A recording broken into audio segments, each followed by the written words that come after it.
Auzubillahiminash-shaytanir-rajim. Bismillahir-rahmanir-rahim. Dear students, today our topic is about national income accounting. यहाँ पे आपके पास दो टॉपिक्स अलग-अलग आते हैं जिनको आपने मर्ज करके एक टॉपिक बनाया है, यानी नेशनल इनकम और अकाउंटिंग, कौमी आमदनी का हिसाब। फर्स्ट हम देख लेते हैं कि नेशनल इनकम या कौमी आमदनी क्या होती है। कौमी आमदनी से मुराद किसी मुल्क के तमाम पैदावारी अवामिल आपके पास फैक्टर ऑफ प्रोडक्शन होते हैं। इनकी तादाद 4 है: land, labour, capital and entrepreneur. Sometime entrepreneur की जगह ये ऑर्गेनाइजेशन भी आती है। को एक साल में मिलने वाली कुल आमदनी है, यानी एक साल में किसी मुल्क के अंदर इन 4 फैक्टर ऑफ प्रोडक्शन को इस्तेमाल करने से जो आमदनी हासिल होती है वो नेशनल इनकम है। यहाँ पे डियर स्टूडेंट्स, आपने एक चीज़ याद रखनी है कि नेशनल इनकम की कैलकुलेशन एक साल के लिए की जाती है, और अकाउंटिंग जो है ये एम.कॉम, बी.कॉम के अंदर, डी.कॉम के अंदर आप एक पूरा सब्जेक्ट पढ़ते हैं। तो अमूमी तौर पर इसको हिसाब कहा जाता है, यानी हिसाब किताब, काउंटिंग से आप इसको तस्वर कर सकते हैं, निकाल सकते हैं कि ये हिसाब किताब होता है। डियर स्टूडेंट्स, अगर इसकी अकाउंटिंग की डिफिनीशन अकाउंट्स के हवाले से की जाए तो वो आपके लिए थोड़ी सी पेचीदा होगी। हम इस टाइम पे इकोनॉमिक्स पढ़ रहे हैं तो उसको इकोनॉमिक्स के ही कंसेप्ट में लेंगे। डियर स्टूडेंट्स, कौमी आमदनी का हिसाब की डिफिनीशन आप क्या लेते हैं? ये एक ऐसा सिस्टम है यूज्ड बाय गवर्नमेंट, ये सिस्टम गवर्नमेंट इस्तेमाल करती है। मेयर इकोनॉमिक एक्टिविटी, इकोनॉमिक और इकोनॉमिक्स में ये फ़र्क आता है कि जब हम पढ़ रहे होते हैं तो वो इकोनॉमिक्स आती है, जब हम प्रैक्टिकली इस पे काम कर रहे होते हैं तो ये इकोनॉमिक होती है। ये प्रोडक्शन, इनकम और एक्सपेंडिचर को रिकॉर्ड करता है, और नेशनल इनकम की कैलकुलेशन के जो मेथड्स हैं वो इनकम मेथड, प्रोडक्शन मेथड और एक्सपेंडिचर मेथड भी हैं। अब इसकी डिफिनीशन की तरफ आते हैं कि नेशनल इनकम की डिफिनीशन क्या है। पहले मैं आपको इसको समझा दूं, फिर इसको पढ़ लेते हैं। कौमी आमदनी का हिसाब एक ऐसा माशी निज़ाम है, इकोनॉमिक सिस्टम है, इकोनॉमिक एक्टिविटी है, जिसके ज़रिए किसी मुल्क की एक मखसूस मुद्दत, अमूमन ये मुद्दत 1 साल की होती है। मैंने ऑलरेडी आपको इसकी कौमी आमदनी का ड्यूरेशन के हवाले से बताया था कि इसका एक ड्यूरेशन फिक्स होता है। ज़्यादातर जितने भी ममालिक हैं वो कौमी आमदनी को 1 साल के अंदर मापते हैं। यानी कौमी आमदनी का हिसाब एक ऐसा माशी निज़ाम है जिसके ज़रिए किसी मुल्क की मखसूस मुद्दत में पैदा होने वाली कुल अशिया और खिदमात की मालियत मालूम की जाती है। ये मालूम क्यों की जाती है? मतलब मुख्तलिफ वजूहात हैं, यानी हमें इससे ये अंदाज़ा हो जाता है कि मुल्क की माशी हालत कैसी है, तरक्की की रफ्तार कैसी है, और आवाम की मेयार ज़िंदगी बुलंद हो रही है या नहीं हो रही। National income accounting is a government system, ये ऑलरेडी हम पढ़ चुके हैं। गवर्नमेंट सिस्टम है of measuring a country total economic activity, यानी आप इसको डिफिनीशन को याद कर लें। सबसे इजी डिफिनीशन है कि a government system of measuring the country total economic activity, it records the value of production. ये रिकॉर्ड क्या करता है? सही है, हमने ऑलरेडी यहाँ पे इसके सब पार्ट में पढ़े। प्रोडक्शन, इनकम एंड एक्सपेंडिचर को रिकॉर्ड करता है in an economy over a specific period, एक खास मुद्दत या दौरानिए में। डियर स्टूडेंट्स, अब हम पर्पस पढ़ते हैं कि इकोनॉमिक सिस्टम के अंदर नेशनल इनकम अकाउंटिंग के क्या क्या मकासद होते हैं। नेशनल इनकम की अकाउंटिंग क्यों की जाती है? सबसे पहले तो आप इकोनॉमिक परफॉर्मेंस को देखने के लिए करते हैं, यानी इकोनॉमिक परफॉर्मेंस किसी भी कंट्री को मेजर करने के लिए की जाती है। उसके बाद इकोनॉमिक ग्रोथ के हवाले से की जाती है। Economic growth and economic development का टॉपिक हम ऑलरेडी पढ़ चुके हैं। इंटरनेशनल कंपैरिजन, यानी एक मुल्क का दूसरे मुल्क के साथ कंपैरिजन किया जाता है कि अमेरिका के लोगों की पर कैपिटल इनकम कितनी है, ग्रॉस डोमेस्टिक प्रोडक्ट कितनी है, नेशनल इनकम कितनी है, और पाकिस्तान की ये तमाम आमदनियाँ कितनी हैं या इस साल के दौरान कितनी इंक्रीज हुई हैं। फिर गवर्नमेंट के लिए आसानी होती है कि वो पॉलिसी मेकिंग बनाए, यानी टैक्सेस कितने लगाए। टैक्सेस गवर्नमेंट की आमदनी का जरिया है। इंशाल्लाह एक वीडियो हम टैक्सेस के हवाले से भी बनाएंगे। उसके बाद स्पेंडिंग कितनी होनी चाहिए, गवर्नमेंट के अखराजात कितने होने चाहिए, जैसे स्कूल टीचर्स की तनख्वाहें हैं, मेडिकल के हवाले से उनकी तनख्वाहें हैं या फैसिलिटियाँ हैं, मशीनरी है, रोड पे कितना खर्च होता है, ये सारी स्पेंडिंग में आती हैं। वेलफेयर जो गवर्नमेंट अपनी आवाम के लिए फलाह बहबूद के काम कर रही होती है, तो जाहिर सी बात है जब उसे नेशनल इनकम का पता चलेगा कि हमारी कौमी आमदनी कितनी है, तो तब जाके वो कोई नई पॉलिसी बना सकते हैं। इस तरह स्टैंडर्ड ऑफ लिविंग का पता चलता है और पर कैपिटल इनकम के जरिए। फिर हेल्प इकोनॉमिस्ट को हेल्प करता है अंडरस्टैंडिंग, समझने में production, income distribution and spending pattern के हवाले से। डियर स्टूडेंट्स, की इंडिकेटर क्या क्या हैं, यानी आप नेशनल इनकम अकाउंटिंग के अंदर कौन कौन से टॉपिक्स मजीद आते हैं, तो इसके अंदर जो है वो टोटल आपके पास 4 टॉपिक्स आ रहे हैं जिनको पढ़ना और समझना बहुत ज़रूरी है। उसके बाद जाकर हम नेशनल इनकम को समझ सकेंगे। डियर स्टूडेंट्स, सबसे पहले हमारे पास आता है ग्रॉस डोमेस्टिक प्रोडक्ट, यानी किसी भी मुल्क की मजमूई मुल्की पैदावार, gross domestic product. Gross domestic product जो है एक साल में मुल्क के अंदर पैदा होने वाली तमाम अशिया खिदमात की मालियत। ठीक है, यहाँ पे ग्रॉस खाम आ गया, डोमेस्टिक मुल्की, और प्रोडक्ट आपके पास पैदावार आ गई। Total value of goods and services produce with in a country. इसी तरह best indicator of domestic economic performance. Domestic economic performance के लिए जो ज़्यादातर टूल इस्तेमाल किया जाता है, इंडिकेटर इस्तेमाल किया जाता है, वो जीडीपी है, ग्रॉस डोमेस्टिक प्रोडक्ट। सेकंड हमारे पास आता है gross national product, gross domestic मुल्की और ग्रॉस नेशनल कौमी प्रोडक्ट पैदावार। Value of production by nationals, यहाँ पे डोमेस्टिक की बात कर रहे हैं, यहाँ पे नेशनल्स की बात कर रहे हैं। डियर स्टूडेंट्स, एक साल में मुल्की बाशिंदे की जानिब से मुल्क के अंदर और बाहर पैदा की गई अशिया और पैदावार की खिदमात की मालियत जो है वो आपके पास ग्रॉस नेशनल प्रोडक्ट आती है। डियर स्टूडेंट्स, जीडीपी और जीएनपी में एक ही फर्क है।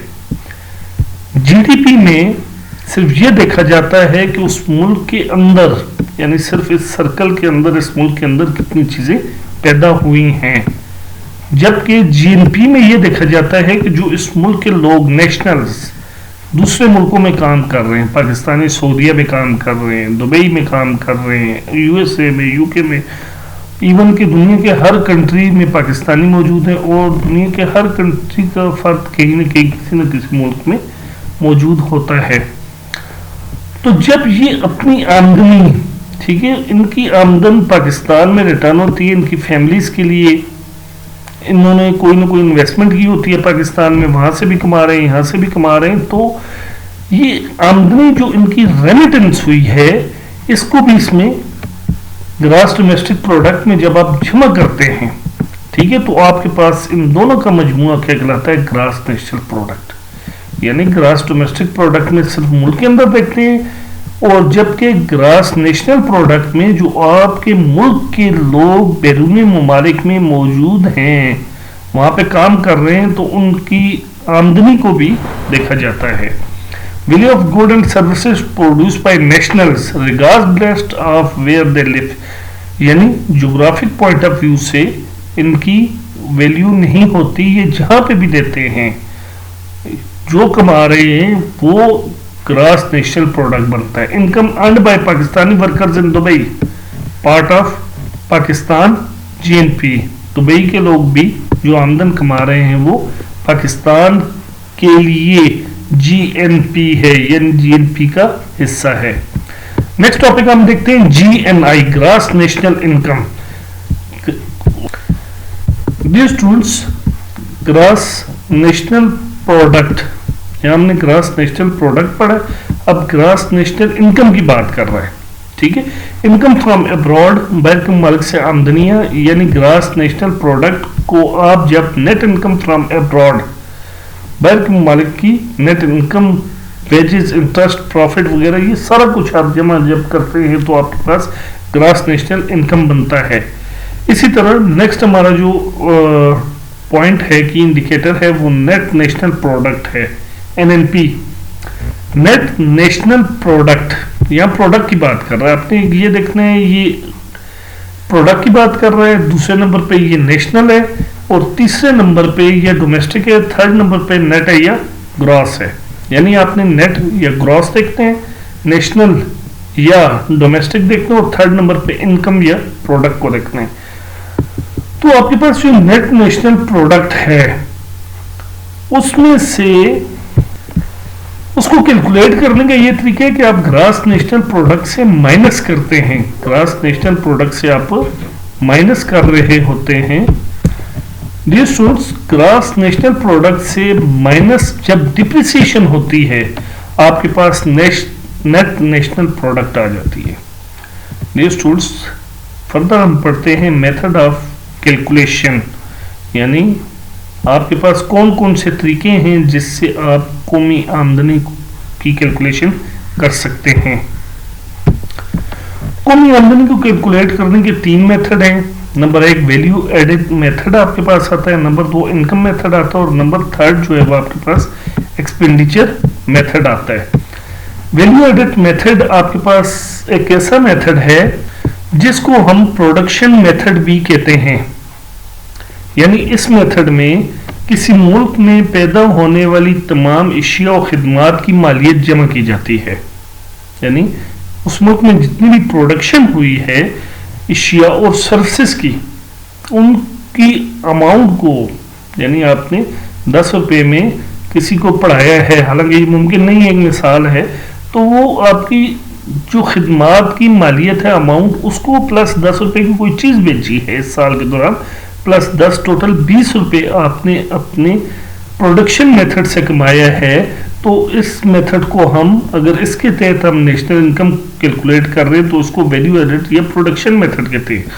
दूसरा आपके पास आता है इनकम मेथड। इनकम मेथड में आप क्या करते हैं, इनकम मेथड में आपके पास ये 4 जो अवामिल हैं, सही, इनको जमा करते हैं तो टोटल जितनी अमाउंट आपके पास आती है वो आपके पास इनकम मेथड बनता है। यानी आपकी आमदन जो वेजेस के जरिए हो रही है, लेबर, हमने 4 फैक्टर ऑफ प्रोडक्शन पढ़े हैं, land, labour, capital and organisation.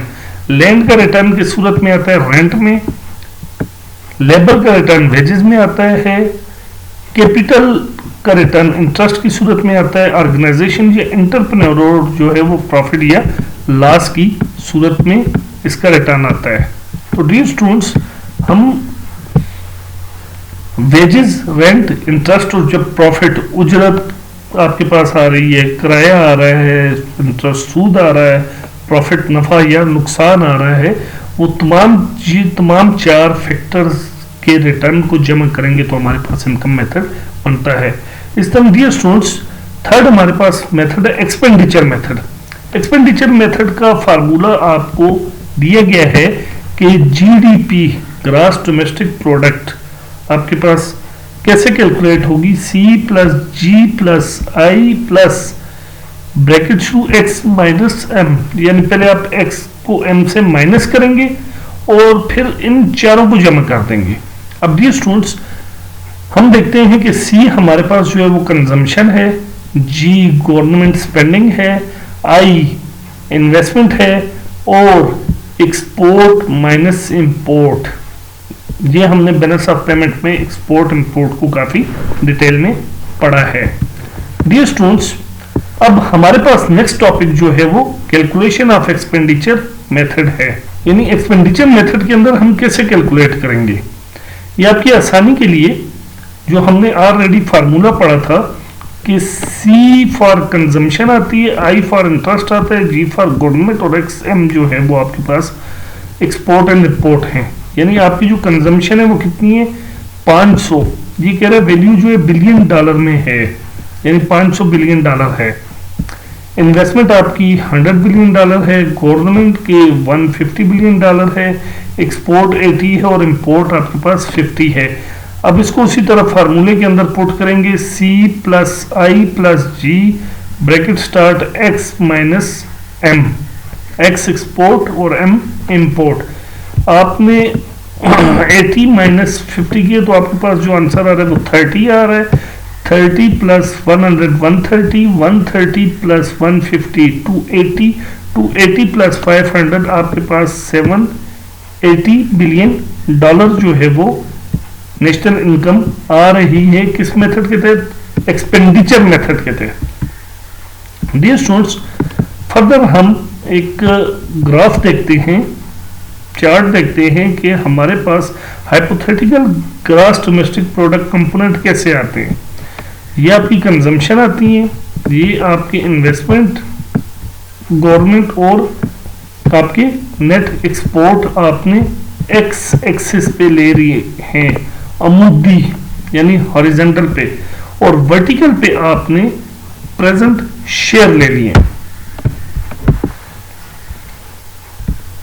यानी प्रेजेंट शेयर के तहत आपकी जो कंजम्पशन हो रही है वो 60 अमाउंट की हो रही है, इन्वेस्टमेंट आप 20 तक कर रहे हैं, जबकि गवर्नमेंट के एक्सपेंडिचर जो है आपके पास नियर अबाउट 15 आ रहे हैं और नेट एक्सपोर्ट आपकी 5 आ रही है।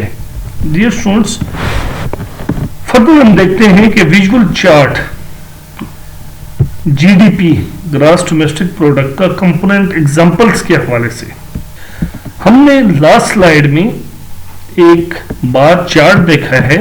चार्ट की मुख्तलिफ इकसाम आती हैं, स्टेटिस्टिक्स के हवाले से बार चार्ट होता है, कंपोनेंट चार्ट होता है, पाई चार्ट होता है वगैरह वगैरह।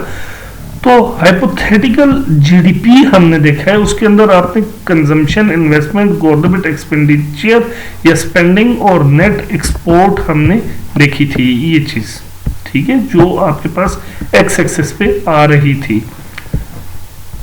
तो ये चार्ट हमें ये बता रहा था कि ग्रॉस डोमेस्टिक प्रोडक्ट में किस सेक्टर ने इन चारों consumption, investment, government spending, net export में से किस फैक्टर ने या कौन सा फैक्टर जो है ज्यादा कंट्रीब्यूट कर रहा है। तो ऑब्वियसली आप देख रहे हैं कि यहाँ पे कंजम्पशन जो है वो ज्यादा कंट्रीब्यूट कर रही है, इन्वेस्टमेंट उससे कम है, गवर्नमेंट उससे कम है और नेट एक्सपोर्ट उससे मजीद कम हो जाती है। डियर स्टूडेंट्स, नेक्स्ट हमारा टॉपिक है uses of national income accounting data. National income accounting data, dear students, uses of national income accounting data कहाँ कहाँ इस्तेमाल होता है। तो मुख्तलिफ मकासद के लिए इसको इस्तेमाल किया जाता है, यानी आप जो है वो गवर्नमेंट इसे इस्तेमाल करती है मुख्तलिफ चीज़ें मेजर करने के लिए, इंटरनेशनल ऑर्गेनाइजेशन करती हैं, मेरे ज़िंदगी का इससे अंदाज़ा होता है, माशी तरक्की की पैदाइश का पता चलता है, आमदनी की मुनसिफाना तकसीम का जायज़ा लिया जाता है कि मुल्क के अंदर आमदनी सही तकसीम हो रही है, गरीब अमीर का फ़र्क तो नहीं आ रहा, माशी मनसूबाबंदी में मदद दे रहा होता है, मुख्तलिफ शोबों की कारकर्दगी, ज़राअत, सनत, खिदमत यानी सर्विसेज में उनकी कारकर्दगी कैसी है, बैनुल अक़वामी मुआवजा हो रहता है, हुकूमती मालियाती और माली पॉलिसियाँ, मॉनिटरी पॉलिसी या फिजिकल पॉलिसी वगैरह में भी इसका इस्तेमाल होता है। डियर स्टूडेंट्स, कौमी आमदनी के हिसाब एदाद शुमार किसी भी मुल्क की माशी सरगर्मी की मुकम्मल तस्वीर पेश करते हैं। हम ये ऑलरेडी पढ़ चुके हैं। ये एदाद शुमार हुकूमत, माहिरीन माशियात, सरमाए सरकारी बैनुल-अक़वामी इदारों के लिए नहायत अहम होते हैं, क्योंकि उन्हीं की बुनियाद पर उन्होंने इस मुल्क के साथ कोई डीलिंग करनी है, कोई माशी फैसले करने, कोई मनसूबाबंदी करनी है, उसको डिस्कस करना होता है। गवर्नमेंट किस मकसद के लिए यूज़ करती है? मॉनेटरी पॉलिसी के लिए, यानी अफरात ज़र और तफरीत ज़र को कंट्रोल करने के लिए कितना इंटरेस्ट रेट रखा जाएगा। इसके अलावा फिस्कल पॉलिसी, यानी जो आपके बजट होता है ना, ठीक है, उसके लिए कि टैक्सेशन कितनी होनी चाहिए और स्पेंडिंग कितनी होनी चाहिए। हमारा जो बजट है वो अनलकीली डेफिसिट में जाता है। Understanding government production and consumption का पैटर्न देखने के लिए या मुख्तलिफ इंफ्रास्ट्रक्चर प्रोजेक्ट की प्लानिंग के लिए किया जाता है। अनएम्प्लॉयमेंट और इन्फ्लेशन ट्रेंड्स को देखने के लिए किया जाता है। अब इंटरनेशनल ऑर्गेनाइजेशन किस लिए कर रही होती हैं? यानी international organization IMF, world bank या OECD publish cross country data for comparison के हवाले से किया जाता है। फिर ये मुल्क देखते हैं कि हम दूसरे ममालिक को कितना कर्ज दें, ये कर्ज की क्या पॉलिसी हो, रिटर्न की क्या पॉलिसी होगी, ये मुल्क हमें रिटर्न कर सकेगा नहीं कर सकेगा। OECD जो है यहाँ हमने पढ़ा है organization of economic cooperation and development के हवाले से है। ये 38 ममालिक पर मुश्तमिल एक ऑर्गेनाइजेशन है। फर्दर हम देखते हैं कि ये हेल्प करता है मेरे ग्लोबल इकोनॉमिक परफॉर्मेंस, यानी दुनिया के अंदर जो माशी तरक्की है वो ऊपर जा रही है या नीचे जा रही है, इन्फ्लेशन कितना हो रहा है वगैरह वगैरह, दुनिया के हिसाब से भी ये बता रहा होता है। डियर स्टूडेंट्स, यहाँ पे who publish national income data. National income data कौन पब्लिश करता है? हम USA की एग्जांपल लेते हैं। USA में ब्यूरो ऑफ इकोनॉमिक एनालिसिस भी ये पब्लिश करता है, जो GDP, GNP, पर्सनल इनकम, उसके अलावा corporate profit, saving and investment या प्राइस इंडेक्स, तमाम चीज़ों को शो कर रहा होता है। ये तो US के हवाले से था। अब हम देखते हैं पाकिस्तान में कौन करता है। पाकिस्तान में Pakistan bureau of statistics, PBS, Pakistan bureau of statistics, ये तमाम डेटे शो करता है, जिसके अंदर GDP, gross domestic product, gross national income, related indicators वगैरह सारा कुछ शामिल होता है। जो पाकिस्तान में ministry of planning, development and special initiative के तहत, ministry of planning and development के अंडर आ रहा है Pakistan bureau of statistics. Dear students, further हम डिस्कस करते हैं प्रॉब्लम्स और limitations of national income accounting. National income accounting के लिए कौन कौन सी हदूदें हैं, ये कौन कौन से मसाइल हैं जो नेशनल इनकम को कैलकुलेट करने में या इसकी जमा मनफी ज़रब तकसीम करने के हवाले से, कैलकुलेशन के हवाले से पेश आ रहे होते हैं। नेशनल इनकम के अंदर बहुत सारी ऐसी एक्टिविटीज आती हैं जो मार्केट में नहीं हो रही होती, जो घरों में हो रही होती हैं, अनपेड जॉब्स होती हैं, ठीक है, बाज वॉलंटियर कोई काम कर रहे होते हैं, बाज को अनपेड इंटर्नशिप दी जाती है, वो चीज़ें इसमें शामिल नहीं हो रही होती। हालांकि लोग खिदमात तो दे रहे हैं, लेकिन ये चीज़ें इसमें शामिल नहीं हो रही होती। सेकंड, अंडरग्राउंड या ब्लैक इकॉनमी इग्नोर की जाती है कि जो इलीगल एक्टिविटीज आती हैं या कैश बेस्ड इनफॉर्मल इकोनॉमी है, ये GDP का इन एक्यूरेट कैलकुलेशन जो है वो इनकी वजह से भी आ रही होती है। फिर उसके बाद डेटा कलेक्शन इश्यूज आते हैं कि आपको जो डेटा दिया जाता है वो एक्यूरेट नहीं होता अक्सर। तो डेवलपिंग जो नेशंस हैं उनके अंदर ये डेटा कलेक्शन सही न होने के क्या क्या इश्यूज आते हैं कि एक तो जहालत आती है, तालीम याफ्ता लोग नहीं होते, वीक रिपोर्टिंग सिस्टम आपके पास आ होता है, और पुअर रिकॉर्ड कीपिंग या रिड्यूस आपके पास जो एक्यूरेसी आ रही होती है, आपको सही रिकॉर्ड न रखने की वजह से एक्यूरेसी नहीं आ रही होती, उसकी 100% ऑथेंटिसिटी नहीं होती, तो ये वजूहात आपकी हो सकती हैं। उसके बाद आप क्या कर सकते हैं कि एक ये फैक्टर भी आ सकता है कि डबल काउंटिंग रिस्क हो सकता है। बाज़ औक़ात आप किसी एक चीज़ को वैल्यू एडिट मेथड में, ठीक है, या प्रोडक्शन मेथड में आप किसी चीज़ को प्रॉपरली नहीं ले रहे होते, उसके बाद आपके पास टाइम लेग आता है, यानी आपको कुछ डेटा लेट में होता है जो उस साल का नहीं होता, पिछले साल का या उससे पिछले सालों का होता है, तो वो भी इन पॉलिसीज को बनाने में मुश्किल होती है। इसके अलावा हम ये भी कह सकते हैं कि गैर दस्तावेजी डॉक्यूमेंट्री मैशत होती है इकॉनमी, जो जिस तरह हमने पढ़ा है कि कुछ चीज़ें आपकी घरों के अंदर बन रही होती हैं, वो चीज़ें इसमें शामिल नहीं हो रही होती, और उनकी अकाउंटिंग भी या पास जो डॉक्यूमेंट्स जिस तरह आप कह सकते हैं वाहिद मलिकियती कारोबार जितने भी हैं, शॉप्स हैं, वो सही तरीके से डेटा रिकॉर्ड नहीं करते, उनकी अकाउंटिंग नहीं होती, वो हिसाब किताब नहीं रखते, तो उनकी भी कैलकुलेशन में फ़र्क आता है। फिर कीमतों में तब्दीली की वजह से भी ये फ़र्क आ सकते हैं। तो डियर स्टूडेंट्स, हमारा नेक्स्ट जो टॉपिक है, पॉइंट है, वो क्विक रिवीजन पॉइंट्स है, वन लाइनर, यानी हमने जो चीज़ें पढ़ी हैं अब उससे हम एक एक लाइन में देखते हैं कि वो क्या क्या थी। National income accounting measures a national economic activity measure कर रही होती है। इसी तरह जीडीपी जो है वो total production with in the borders देख रही होती है। हमने ये पढ़ा था कि जीडीपी बॉर्डर के अंदर होती है यानी एक मुल्क के अंदर, और जीएनपी क्या होती है कि दूसरे ममालिक में इस मुल्क के लोग यानी ए के लोग कंट्री जो बी में गए होते हैं, तो कंट्री बी में जितने भी नेशनल्स हैं ए के, उनकी भी आमदनी को चेक किया जाता है। फिर नेट नेशनल प्रोडक्ट आती है, जीएनपी ग्रास नेशनल प्रोडक्ट यानी grass domestic product plus nationals, यहाँ पे ज्योग्राफी को नहीं देखा जाता, उससे माइनस डिप्रिसिएशन की जाती है। थ्री मेथड्स ऑफ कैलकुलेशन हमने पढ़े थे, इनकम, एक्सपेंडिचर और प्रोडक्शन या वैल्यू एडेड का। जीडीपी इक्वेशन हमने एक पढ़ी थी, कंजम्पशन, इन्वेस्टमेंट प्लस गवर्नमेंट की इन्वेस्टमेंट आती थी, प्लस एक्सपोर्ट माइनस इंपोर्ट पढ़ी है। Useful for policy making, comparison and planning के लिए की जाती है। Has limitation due to informal economy and data issue, limitation हमने पढ़ी है।